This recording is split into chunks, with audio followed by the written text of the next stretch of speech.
কি অদ্ভুত এই ভালোবাসা, তাই না?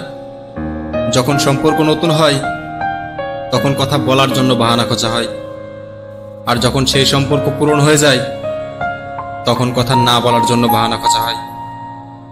একসাথে 5টা মানুষের সাথে সম্পর্ক রাখাটা কোনো বড় ব্যাপার না। এটা হয়তো চেষ্টা করলে অনেকেই পারে, বরং একজনের হাত ধরে সারাটা জীবন কাটানোই সব থেকে বড় ব্যাপার, যেটা শুধু কয়েকজনই পারে। জীবনে অজুহাত আর চেষ্টা, এই দুটোর মধ্যে কোনো পার্থক্য থাকে না। শুধু আফসোস যে মানুষ এই দুটোর ব্যবহারই সঠিক সময় করতে পারে না। কিছু মানুষের ভালোবাসা একটি দেশলাইয়ের মতন হয়, যার প্রত্যেকটি কাঠি শেষ হয়ে যাওয়ার পরে আর সেটা কোনো কাজে আসে না। আর কিছু মানুষের ভালোবাসা একটি বৃষ্টির ফোঁটার মতন হয়, যেটা একবার হাত থেকে পড়ে গেলে আর দ্বিতীয়বার পাওয়া যায় না।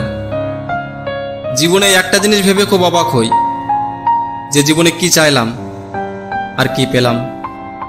কে জানে, হয়তো ভুলটা আমারই ছিল, যেখানে মানুষের টাইম পাস করারও টাইম নেই আর আমি সেখানে ভালোবাসা খুঁজতে বেরিয়েছিলাম।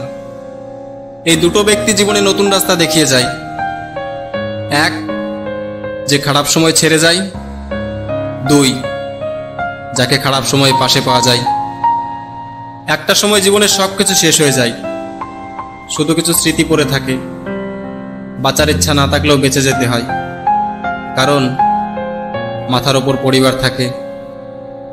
সময়টা খারাপ যাচ্ছে, চলতে থাকো, থেমে যেও না। দেখবে সময়ের সাথে সাথে সবকিছু পরিবর্তন হয়ে যাবে, কারণ সময়টা হয়তো খারাপ, কিন্তু জীবনটা না। কারোর সাথে মন থেকে কথা বলা আর কারোর মন রাখার জন্য কথা বলার মধ্যে অনেক পার্থক্য থাকে।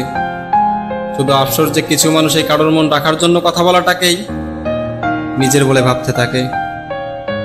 এই দুনিয়ায় ভালোবাসাটা অনেক মূল্যবান জিনিস, যার মূল্যটা সবাই দিতে পারে না। কিছু মানুষ নিজের জীবন তার জন্য নষ্ট করে ফেলে, যে এই ভালোবাসার মূল্যটাই বোঝে না।